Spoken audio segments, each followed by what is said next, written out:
Guys, इस video में देखने वाले हैं मा होंगजन के डिसेंडेंट मा जियाटाओ को। जैसे कि आप जानते हैं कि मा होंगजन जो कि अपने जनरेशन में श्रेक 17 का एक मेंबर था, वैसे ही उसकी डिसेंडेंट मा जियाटाओ सोल लैंड 2 में बनने वाली न्यू श्रेक 16 की मेंबर बनेगी। मा जियाटाओ बाद में जाकर मा होंगजन की evil fire phoenix martial arts की इनहेरिटर बनेगी। मा जियाटाओ इनर श्रेक्स एकेडमी में एक पावरफुल और जीनियस सोल मास्टर है।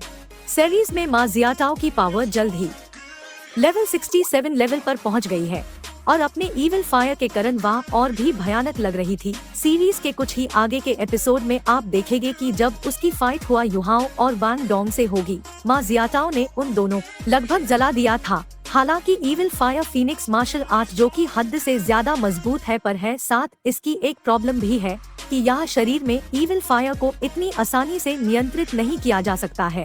अगर एक बार इविल फायर भड़क गई तो यह एक बड़ी आपदा का कारण बनेगी, न केवल दूसरों को चोट पहुंचाएगी। मा होंगजुन की तरह शरीर के फटने का खतरा है।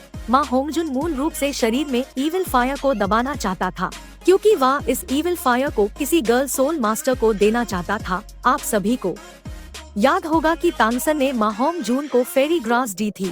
इसी वजह से वह अपनी इविल फायर को सिर्फ एक girl fire type soul master को दे सकता, जिसे उससे इविल फायर से छुटकारा मिल जाएगा। लेकिन अनएक्सपेक्टेडली मा जियाटाओ की सोल इविल फायर फीनिक्स होने के कारण उससे बाद में मा होंगजुन की इनहेरिटेंस मिल गई। इविल फायर ने मा जियाटाओ को भी ट्रबल में डाल दिया। कल्टीवेशन के वक्त उसकी बॉडी धीरे धीरे इविल फायर के कारण कोरोडेड होने लगी, जिसकी वजह से मा जियाटाओ की स्ट्रेंथ धीरे धीरे सप्रेस होने लगी और उसकी कल्टीवेशन स्पीड स्लो होती चली गई। तो ये थी मा जियाटाओ की कहानी। अब बढ़ते हैं आने वाली एपिसोड्स के ऊपर, जहां आप देखेंगे कि हो युहाओ और वांग डोंग हेक्सियन झील पर आए। इस समय हो युहाओ ने पाया कि वह सो रहा था, क्योंकि वह सो गया था। तभी उसने लेक के पास एक रेड फिगर वाली एक लड़की देखी, जो कि अद्भुत गति से पानी पर चल रही थी और ऐसा लग रहा था कि वे उनकी ओर आ रही है।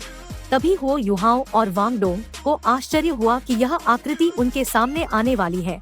मैं इसे इस समय देख सकता हूँ। यह लाल आकृति पूरा शरीर में लाल कपड़े पहने हुई है, यहाँ तक कि यह लाल बालों वाली एक महिला है। यह मा जियाटाओ है, जिसके पास इविल फायर फीनिक्स वाली मार्शल आर्ट्स है। हुआ युहाओ ने देखा कि उसके पूरे शरीर में स्ट्रॉन्ग फायर फ्लेम निकल रही है। इस समय वह बहुत स्कैरी दिखाई दे रही है। तभी उन्हें संकट के आने का आभास हुआ। वह दोनों मुड़े तो तुरंत दौड़े, लेकिन अब दौड़ने के लिए बहुत देर हो चुकी है। उनके सामने मा जियाटाओ आ गई थी। उनके सामने आग का एक भयंकर समुद्र आ रहा था। भयानक हाई टेम्परेचर तुरंत फट गया, जिसकी वजह से वांग डोंग मौके पर ही हाई टेम्परेचर के कारण बेहोश हो गया। हो युहाओ अपने शरीर में तियानमेन आइस सिल्कवॉर्म के होने के कारण वह अपने आइस एट्रीब्यूट से भाग गया, क्योंकि तियानमेन आइस सिल्कवॉर्म लगातार हुआ युहाओ को अपना स्पिरिचुअल इम्पैक्ट में रखा। इसी वजह से हुआ युहाओ बेहोश नहीं हुआ, लेकिन अभी भी मा जियाटाओ की स्ट्रेंथ बहुत ज्यादा पावरफुल थी। यह देखते हुए कि यह इस भयानक फायर से वह जलकर मरने वाला था। इस समय हो युहाओ के सारीज के अंदर बाहर आइस फैली हुई थी। इस समय पर व्हाइट रिंग एक ब्राइट गोल्ड रिंग में बदल गई।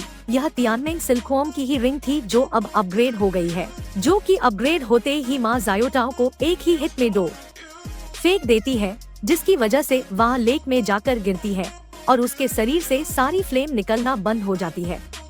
और हाँ, प्लीज इस वीडियो को लाइक कर देना, प्लीज रिक्वेस्ट कर रहा हूँ आपसे, प्लीज। Okay, bye bye.